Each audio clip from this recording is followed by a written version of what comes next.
उपसंहार, एक समारोह। एडवर्ड ने अपनी कार में बैठने में मेरी मदद की। वह सिल्क और शिफॉन के बोझ के बारे में बहुत सावधान रहा और उन फूलों के बारे में भी, जिन्हें उसने अभी अभी मेरे सुसज्जित शैली के बालों के घूंघरों में लगाया था, और मेरी भारी प्लास्टर में भी। उसने मेरे मुंह के गुस्से के भाव को नज़रअंदाज कर दिया। मुझे बैठाने के बाद वह ड्राइवर की सीट पर बैठा और लंबे, संकरे ड्राइव से कार पीछे लेने लगा। किस बिंदु पर तुम मुझे बताने वाले हो कि क्या हो रहा है? मैंने शिकायती अंदाज में पूछा। मुझे दरअसल आश्चर्यों से नफरत थी, और वह ये बात जानता था। मैं खुद हैरान हूं कि तुम अब तक इसका अनुमान क्यों नहीं लगा पाई हो। उसने मेरी तरफ चिढ़ाने वाली मुस्कान उछाली और मेरी सांस मेरे गले में अटक गई। क्या मैं कभी इतने आदर्श व्यक्ति की आदी हो पाऊंगी? मैंने जिक्र किया था कि तुम बहुत अच्छे दिख रहे हो, है ना? मैंने पुष्टि की। हाँ। वह एक बार फिर शरारत से मुस्कुराने लगा। मैंने पहले कभी उसे काली पोशाक में नहीं देखा था, और उसकी पीली त्वचा के कंट्रास्ट में उसकी सुंदरता अलौकिक थी। इससे मैं इनकार नहीं कर सकती थी। इस तथ्य के बावजूद कि वह टक्सीडो पहने था, इससे मैं बहुत घबरा रही थी। पोशाक से नहीं, जूते से भी नहीं, केवल एक जूता, क्योंकि मेरा दूसरा पैर अब भी प्लास्टर में बंधा था। ऊंची एड़ी के जूते, जो केवल साटन के रिबन्स से बंधे थे, निश्चित रूप से लंगड़ा कर चलने में मेरी मदद नहीं करने वाले थे। मैं अब और नहीं आऊंगी अगर एलिस मेरे साथ गिनी पिग बाबी जैसा सलूक करेगी, मैंने मजबूती से कहा। मैंने अपने दिन का ज्यादातर हिस्सा एलिस के बहुत बड़े बाथरूम में बिताया था। मैं एक असहाय शिकार थी, जबकि वह हेयरड्रेसर और कॉस्मेटिशियन की भूमिका निभा रही थी। जब भी मैं कसमसाती थी या शिकायत करती थी, तो वह मुझे याद दिलाती थी कि उसे इंसान होने की कोई याद नहीं है, और वह मुझसे कहती थी कि मैं उसके सेकंड हैंड आनंद को बर्बाद न करूं। फिर उसने मुझे सबसे मूर्खतापूर्ण ड्रेस में लपेट दिया, गहरी नीली, झालर वाली और कंधों से नीची। इसमें फ्रांसीसी टैग थे, जिन्हें मैं पढ़ नहीं सकती थी। ये ड्रेस फोक्स के बजाय किसी फिल्म के लिए ज्यादा उपयुक्त थी। मुझे तो इस बात का यकीन था कि इस सारी सजावट से कोई अच्छा परिणाम नहीं निकल सकता, जब तक कि, लेकिन मैं अपनी शंकाओं को शब्दों में रखने से डर रही थी, अपने दिमाग में भी। मेरा ध्यान बजते फोन की आवाज से भटक गया। एडवर्ड ने अपना सेल फोन जैकेट के भीतर की जेब से निकाला और जवाब देने से पहले नाम पर नजर डाली। वह सावधानी से बोला, हेलो चार्ली। चार्ली, मैंने त्योरी चढ़ाई। मेरे फोक्स लौटने के बाद से चार्ली मुश्किल में थे। उन्होंने मेरे बुरे अनुभव को दो स्पष्ट हिस्सों में बांट दिया था। कार्लाइल के प्रति वे आराधना करने की हद तक कृतज्ञ थे। दूसरी तरफ उनके मन में ये कट्टर विश्वास था कि गलती एडवर्ड की थी, क्योंकि अगर वह नहीं होता तो मैं घर छोड़कर जाती ही नहीं। और एडवर्ड उनसे असहमत नहीं था। इन दिनों मुझ पर ऐसे नियम लाद दिए गए थे जो पहले मौजूद नहीं थे। कर्फ्यू, मिलने के घंटे। चार्ली ने कोई ऐसी बात कही जिससे एडवर्ड की आंखें अविश्वास में चौड़ी हो गईं, और फिर उसके चेहरे पर मुस्कान फैल गई। आप मजाक कर रहे हैं? वह हंसा। यह क्या है? मैंने मांग की। उसने मुझे नजरअंदाज कर दिया। आप उसकी बात मुझसे क्यों नहीं करवा देते? एडवर्ड ने स्पष्ट खुशी के साथ सुझाव दिया। उसने कुछ सेकंड इंतजार किया। हेलो टाइलर, मैं एडवर्ड कलन। उसकी आवाज बहुत दोस्ताना थी, सतह पर। मैं खतरे के हल्के कटाव को पकड़ने में अब तक काफी माहिर हो चुकी थी। टाइलर मेरे घर पर क्या कर रहा था? मेरे सामने भयंकर सच्चाई प्रकट होने लगी। मैंने उस अनुचित ड्रेस को देखा जो एलिस ने मुझे जबरन पहनाई थी। मुझे अफसोस है अगर किसी तरह का गलत संप्रेषण हुआ हो, लेकिन बेला आज रात को उपलब्ध नहीं है। एडवर्ड का लहजा बदल गया और उसकी आवाज में जोखिम अचानक और ज्यादा स्पष्ट हो गया जब उसने आगे कहा, पूरी ईमानदारी से कहूं तो वह मेरे सिवा किसी के लिए भी किसी भी रात को उपलब्ध नहीं है। बुरा मत मानना, और मुझे तुम्हारी शाम के बारे में अफसोस है। उसकी आवाज में अफसोस जैसा कुछ नहीं था, और फिर उसने झटके से फोन बंद कर दिया। उसके चेहरे पर एक बड़ी मुस्कान थी। मेरा चेहरा और गला गुस्से के मारे लाल हो गया। मैं महसूस कर सकती थी कि गुस्से की वजह से मेरी आंखों में आंसू भरने लगे थे। उसने हैरानी से देखा। क्या वह आखिरी हिस्सा ज़रूरत से ज़्यादा हो गया? मैं तुम्हें नाराज़ नहीं करना चाहता था। मैंने उसे नज़रअंदाज कर दिया। तुम मुझे प्रॉम में ले जा रहे हो। मैं चिल्लाई। यह अब इतना स्पष्ट था कि मुझे शर्म आ गई। मुझे यकीन है कि अगर मैं ज़रा भी ध्यान दे रही होती, तो मुझे स्कूल में लगे पोस्टर्स की तारीख दिख जाती। लेकिन मैंने कभी सपने में भी नहीं सोचा था कि वो मेरे साथ ऐसा करने की सोच रहा है। क्या वह मुझे ज़रा भी नहीं जानता था? ये स्पष्ट था कि उसे मेरी इतनी प्रबल प्रतिक्रिया की उम्मीद नहीं थी। उसने अपने होंठ दबाए और उसकी आंखें सिकुड़ गईं। मुश्किल मत खड़ी करो, बेला। मेरी आंखें खिड़की की ओर चमकीं। हम स्कूल के आधे रास्ते तक पहुंच गए थे। तुम मेरे साथ यह क्यों कर रहे हो? मैंने दहशत में पूछा। उसने अपने टैक्सीडो की तरफ इशारा किया। सच्ची बेला, तुम क्या सोचती थी कि हम क्या कर रहे थे? मैं बुरी यातना में थी। सबसे पहले तो इसलिए क्योंकि मैं स्पष्ट चीज को चूक गई थी, और इसलिए भी क्योंकि अस्पष्ट शंकाएं दरअसल अपेक्षाएं जो दिन भर से बढ़ रही थीं, जब एलिस ने मुझे ब्यूटी क्वीन में बदलने की कोशिश की थी, इतनी ज्यादा अलग थीं। मेरी आधी डरी हुई उम्मीदें अब बहुत मूर्खतापूर्ण दिख रही थीं। मुझे अंदाजा था कि यह किसी तरह का समारोह होगा, लेकिन प्रॉम, यह मेरे दिमाग से कोसों दूर था। क्रोधित आंसू मेरे गालों पर बहने लगे। मुझे निराशा से याद आया कि मैंने आज मस्कारा लगाया था। मैंने अपनी आंखों के नीचे से जल्दी से पोंछा ताकि धब्बा न पड़ जाए। मेरा हाथ काला नहीं हुआ जब मैंने उसे दूर खींचा। शायद एलिस को पता होगा कि मुझे वाटरप्रूफ मेकअप की ज़रूरत है। ये सरासर मूर्खतापूर्ण है। तुम रो क्यों रही हो? उसने कुंठा में पूछा। क्योंकि मैं पागल हूँ, बेला। उसने अपनी सुलगती सुनहरी आंखों की पूरी शक्ति मुझ पर उड़ेल दी। क्या? मैं बुदबुदाई। मेरा ध्यान भटक गया था। मेरा दिल रख लो, उसने जोर दिया। उसकी आंखें मेरे सारे गुस्से को पिघला रही थीं। जब वह इस तरह धोखा देता था, तो उसके साथ लड़ना असंभव हो जाता था। मैंने कमजोरी से हथियार डाल दिए। ठीक है, मैंने मुंह फुलाया और मैं उतने गुस्से से नहीं देख पाई जितने गुस्से से उसे देखना चाहती थी। मैं चुपचाप चलूंगी, लेकिन तुम देख लेना, मेरे हिसाब से और ज्यादा बदकिस्मती लिखी होगी। मेरी शायद दूसरी टांग भी टूट जाएगी।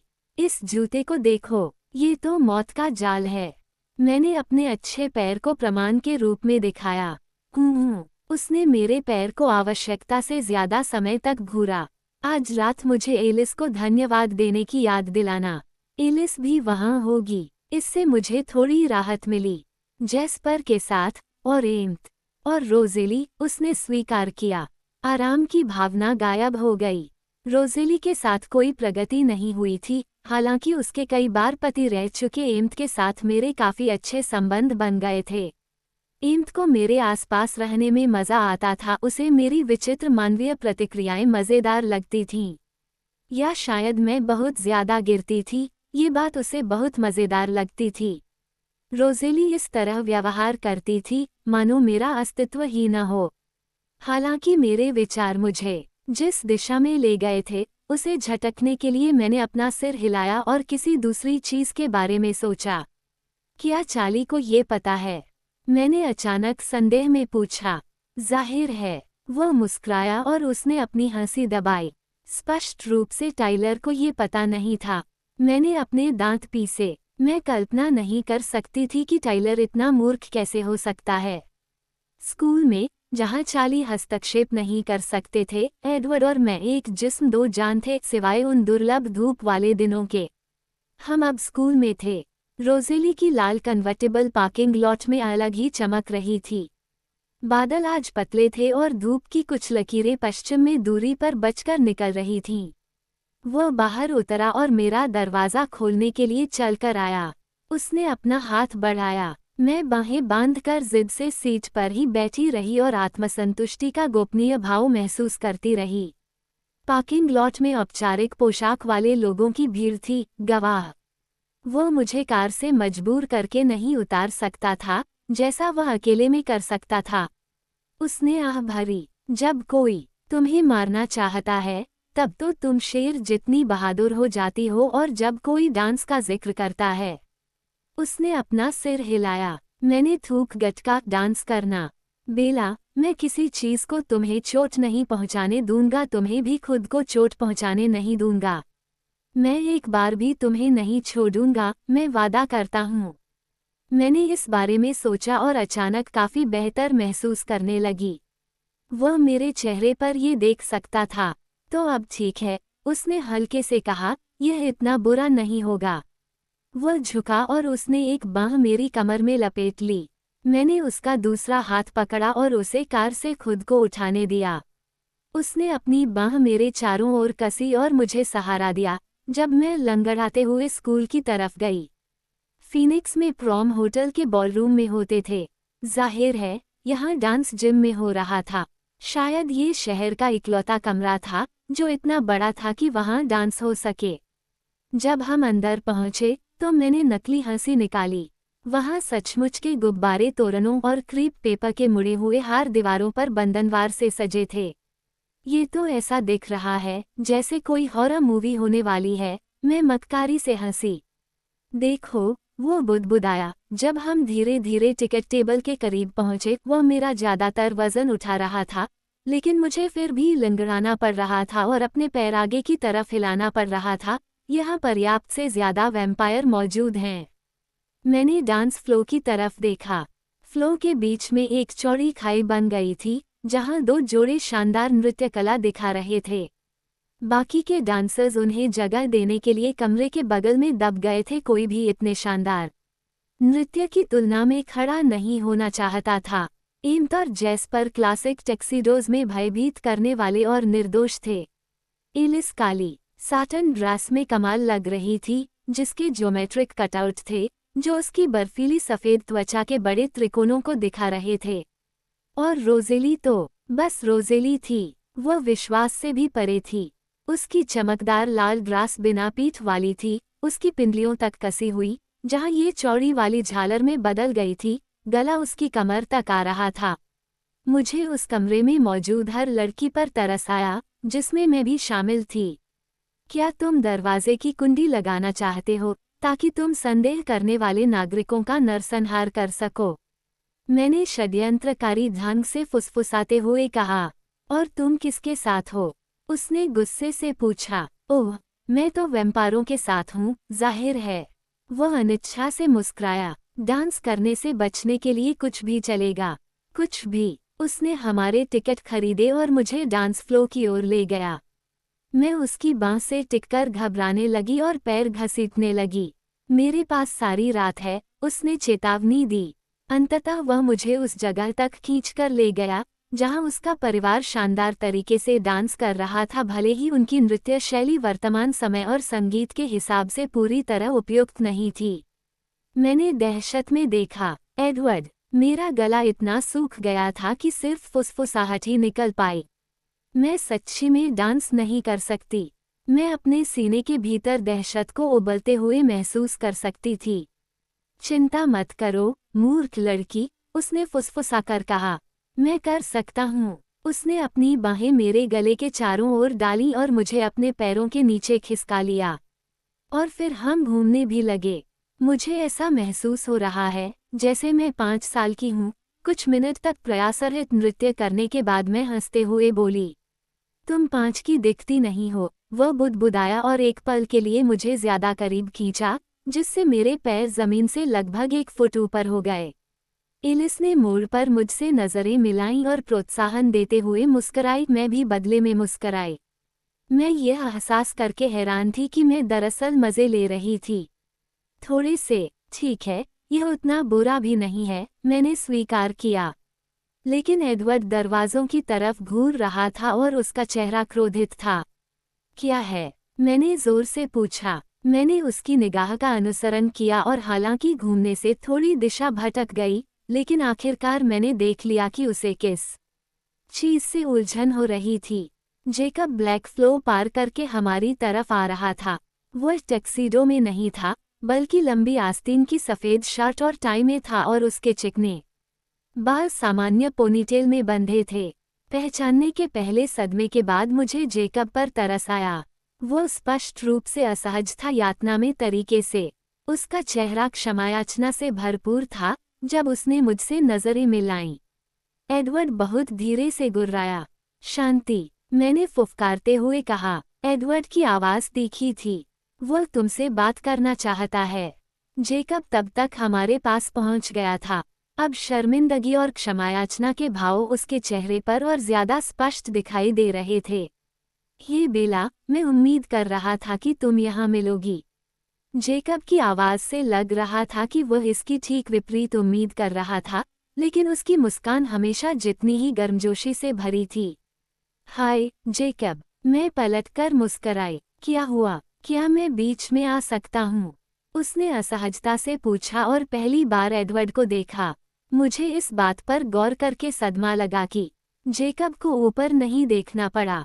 जब मैंने उसे पहली बार देखा था तब से उसकी लंबाई आधा फुट बढ़ गई होगी। एडवर्ड का चेहरा शांत और भावसूना था। उसका एकमात्र जवाब ये था कि उसने मुझे सावधानी से अपने पैरों पर खड़ा किया और एक कदम पीछे हट गया। धन्यवाद, जेकब ने शिष्टता से कहा। एडवर्ड ने बस सिर हिलाया, मेरी तरफ उग्र अंदाज में देखा और फिर दूर चला गया। जेकब ने अपने हाथ मेरी कमर पर रखे और मैं अपने हाथ उसके कंधों पर रखने के लिए ऊपर हुई। वाह जैक, तुम अब कितने लंबे हो गए हो। वह आत्मसंतुष्ट था। 6-2। हम दरअसल डांस नहीं कर रहे थे, मेरे पैर की वजह से यह असंभव था। इसके बजाय हम अपने पैर हिलाए बिना बस इधर उधर डोल रहे थे। यह अच्छा ही था। हाल में उसकी लंबाई बढ़ने की वजह से वह दुबला और अनियंत्रित दिख रहा था, इसलिए शायद वह भी मेरे जितनी ही अच्छी तरह डांस कर सकता था। तो आज रात तुम यहाँ कैसे आ गए? मैंने सच्ची उत्सुकता के बिना पूछा। एडवर्ड की प्रतिक्रिया को देखते हुए मैं अंदाजा लगा सकती थी। क्या तुम यकीन कर सकती हो कि मेरे डैडी ने तुम्हारे प्रॉम में आने के लिए मुझे $20 दिए हैं? उसने थोड़ा शर्मिंदा होते हुए स्वीकार किया। हाँ, मैं कर सकती हूँ, मैं बुदबुदाई। देखो, मुझे उम्मीद है कि तुम्हें मज़ा आ रहा होगा।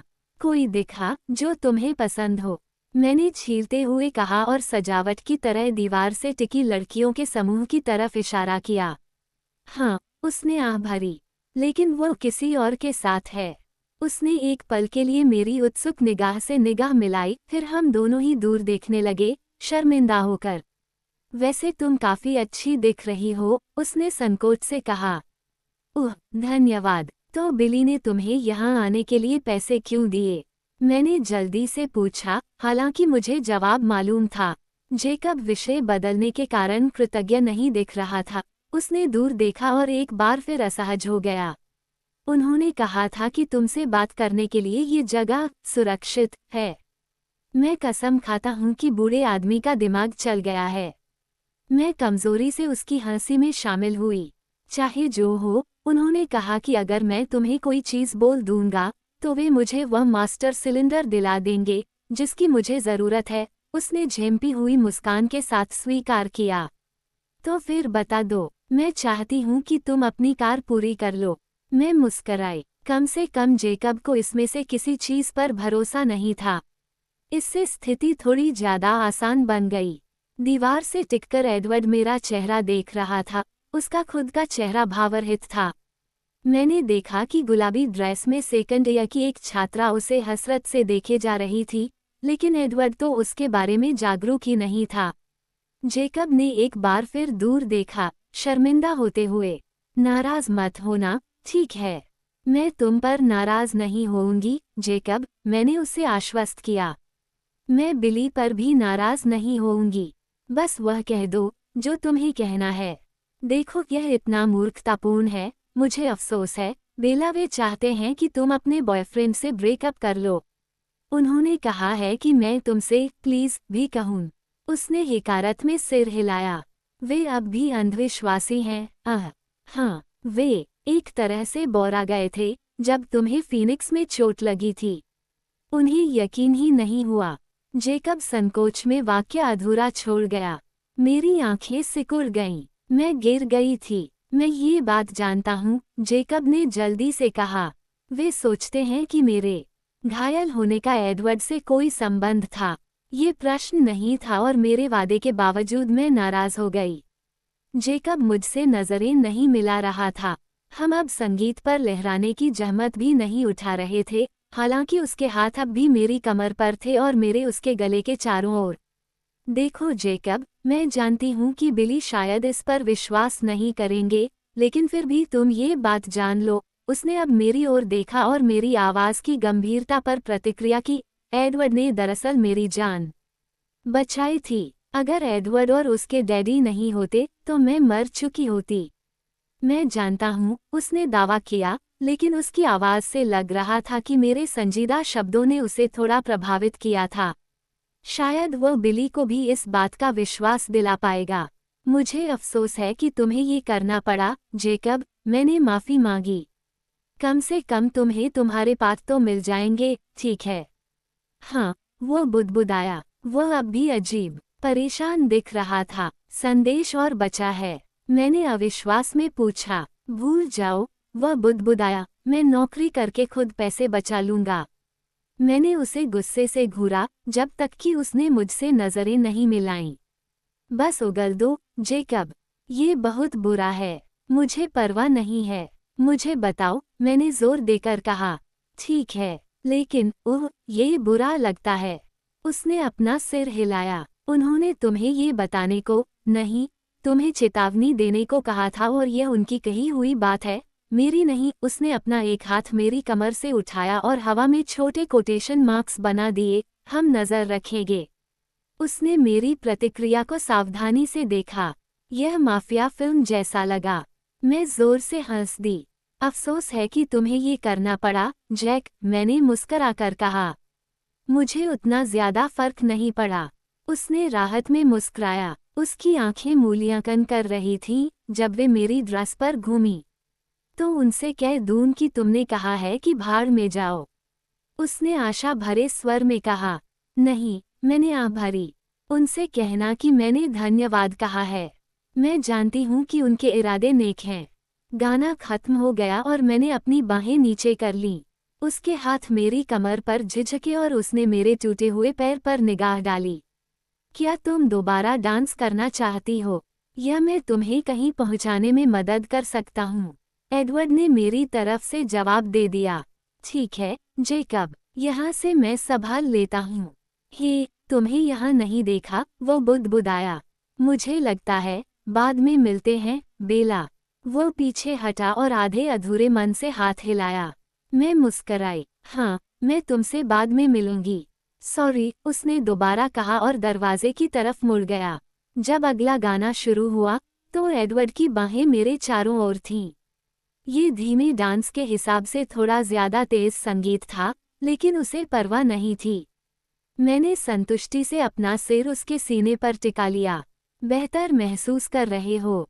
मैंने ताना मारा। दरअसल नहीं, वह रूखे अंदाज में बोला। बिली पर गुस्सा मत करना, मैंने आह भरी।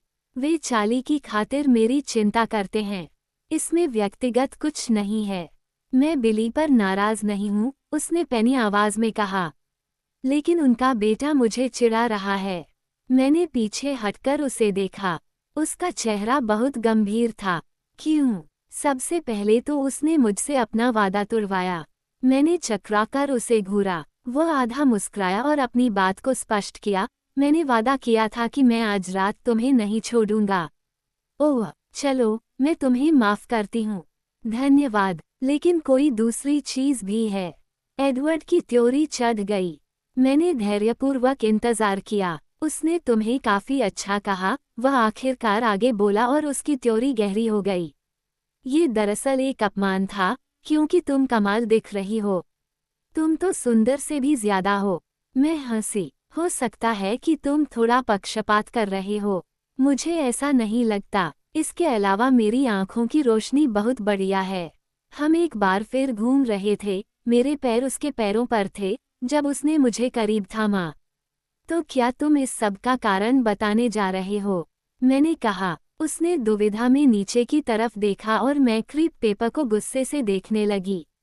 उसने पल भर के लिए सोचा और फिर दिशा बदल दी। अब वो मुझे भीड़ से होते हुए जिम के पिछले दरवाजे की तरफ ले जा रहा था। मुझे डांस करते जेसिका और माइक की झलक दिखी, जो उत्सुकता से मुझे घूर रहे थे। जेसिका ने हाथ हिलाया और मैं तुरंत उसकी तरफ मुस्कराई। एंजेला भी वहां पर थी और बेन चेनी की बाहों में बेहद आनंदित दिख रही थी। उसने बेन की आंखों से नजरें उठाकर ऊपर नहीं देखा, जो उससे एक सिर छोटा था।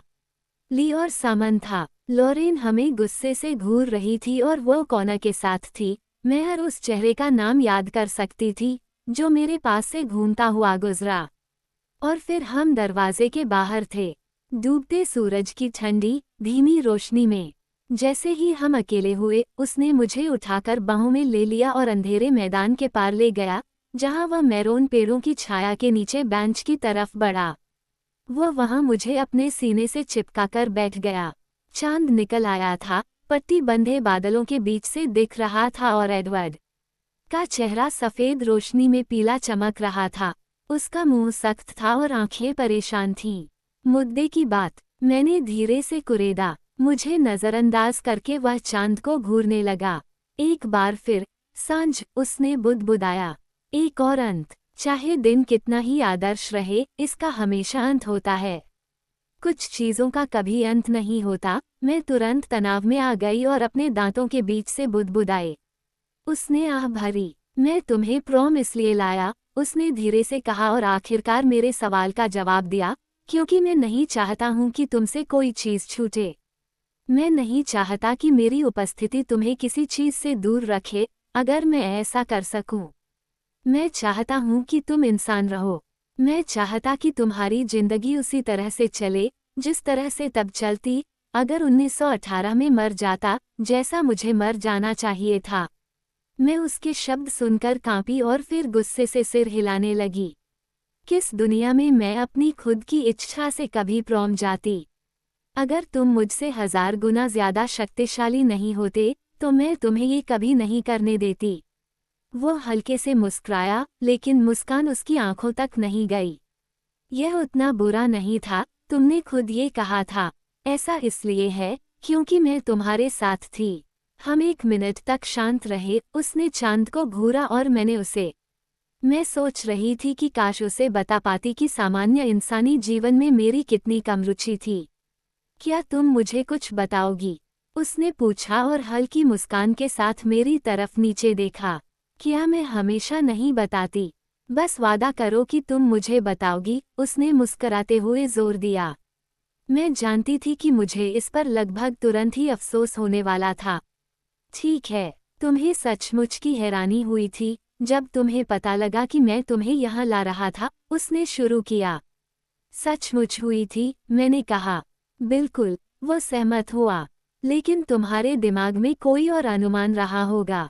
मेरे मन में जिज्ञासा है, तुमने क्या सोचा था कि मैं तुम्हें इस तरह तैयार क्यों करा रहा हूँ?